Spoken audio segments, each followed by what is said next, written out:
Today, we're getting into something really powerful. The idea that addiction recovery, well, it's really a journey through grief. We're going to look at how facing loss head-on is actually the first step to building a whole new life. So, let's get right into it. All right, let's just pause on this for a second, because it's a huge idea.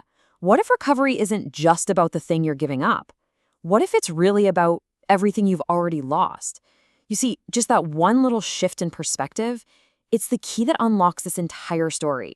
It completely reframes the struggle, the pain, and, yeah, the path to getting better. So the big question is, how does that healing actually happen? Well, it happens in what researchers call a social ecology of resilience. I know. It sounds kind of academic, right? But what it really describes is something so human. It's just a safe space. A place where sharing your deepest, darkest pain isn't a weakness. It's the exact opposite. It's the thing that lets a whole community turn that grief into real collective strength. And look, the stuff we're talking about today, it's not just some theory from a book. This comes from a study that took years, where researchers actually listened to the shares from over 100 Cocaine Anonymous meetings.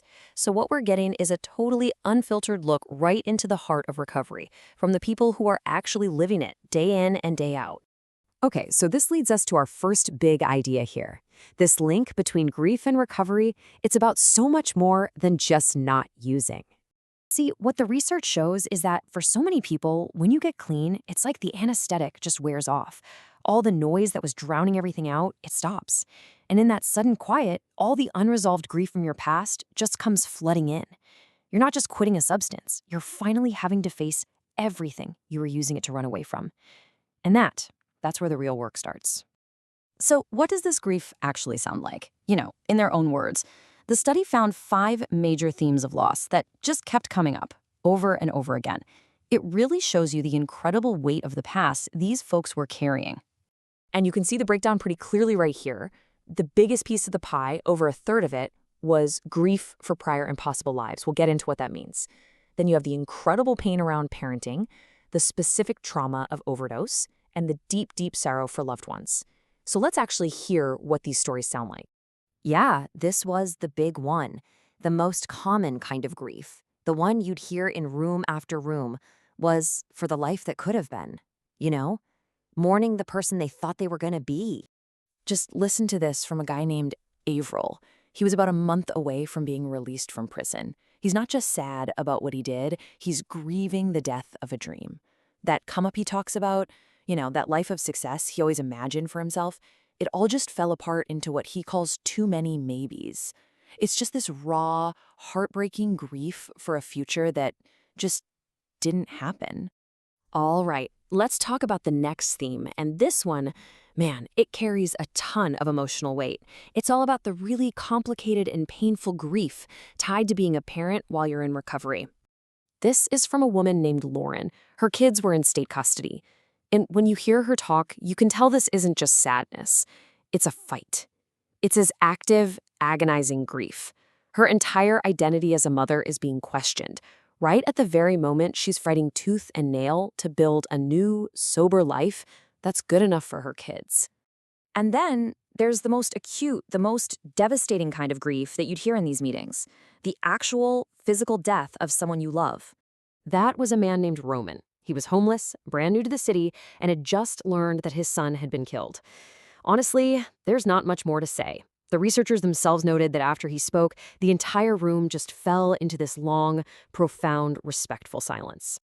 So when you're faced with that kind of just bottomless pain, how is healing even possible? Well, this is where that whole idea of a social ecology of healing stops being just an academic term and becomes a literal lifeline.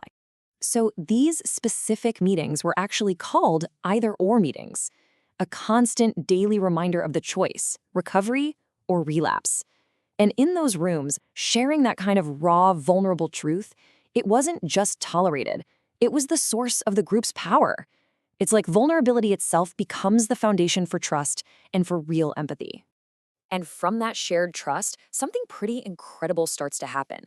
You actually see resilience being forged right there in front of you. A new future gets built, not by ignoring the grief, but by building it directly from the ashes of that pain. I mean, just look at the contrast here. It's so powerful. On one side, you've got Marvin just describing the total wreckage of his life. Wife gone, car gone, family shaky. And then on the other side, you have Jackson. He grieved not having his own father around. So what does he do? He channels that pain into being this incredibly present dad for his own kids, the dad he never had. He calls his kids his sober blessing. Or think about Teddy's journey.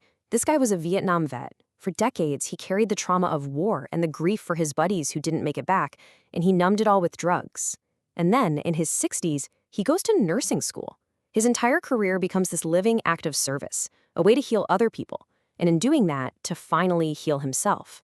So here's the key takeaway, right? Resilience isn't some one-size-fits-all thing. The study found these four really distinct paths. It could be communal, like painting park benches to honor a sponsor who passed away. It could be career-focused, like Teddy becoming a nurse. It could be all about family, like Jackson coaching sports. Or it can be found right there in the fellowship by sponsoring the new person who's just walked through the door, totally lost. And all of this, all these different paths, they all build toward the ultimate promise of recovery, which is finding a new kind of freedom, a new kind of peace. And you don't get there by erasing the past. You get there by completely transforming your relationship to it. This promise, which comes straight from 12-step literature, really says it all. The goal is never to forget the past or to pretend it didn't happen. It's to process it, learn from it, and integrate it into who you are now, until it just doesn't have that same power over you anymore. And that's because grief, at the end of the day, isn't a problem you solve. It's an experience you have to move through. And really, that is the most powerful takeaway from all of this. That and the courageous act of just facing your loss, of finally giving it a voice in a room full of people who actually get it. A new life of real freedom, real peace, and real purpose isn't just a possibility, it's pretty much inevitable. So I'll just leave you with this thought. This whole study showed that in recovery, it's the silence that keeps you trapped. And that feels universal, doesn't it? It kind of makes you wonder, in all of our lives, what silences are we keeping? And what kind of resilience, what kind of strength are we missing out on by not breaking them?